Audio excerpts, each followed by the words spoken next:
Think different. அது ஒரு உள்ளாடை company. உள்ளாடை கம்பெனியில் எப்படி அந்த ப்ராடக்ட் திருடு போவோன்னா, அது உள்ளுக்குள்ளே 2 போட்டுக்கிட்டு வெளியே நார்மல் ட்ரெஸ் போட்டுன்னு வெளியே வந்துடுவாங்க. இது யூஸ்வலாக நடக்கிறது தானே.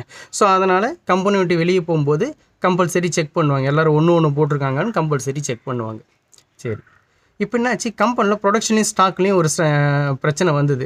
ப்ரொடக்ஷன் ஆகிறதுல எங்கேயோ திருடு போகுதுன்னு மட்டும் கம்பெனிக்கு தெரியுது.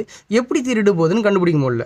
ஏன்னா செக்கிங்லேயும் எல்லாருமே ஒரு பனின்னு ஒரு ஜட்டி தான் போட்டிருக்காங்கன்னு தெரியுது. வெளியே போகும்போது அப்படி தான் தெரியுது.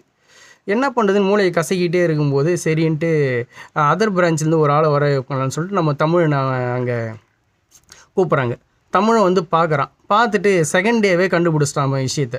என்ன, எல்லோரும் நீங்கள் போகும்போது தானே செக் பண்ணுறீங்க, வரும்போது செக் பண்ணுறீங்களா அப்படின்னா. என்ன ஆச்சு, வரும்போது யாருமே உள்ளாடி போடாமையே வராங்க.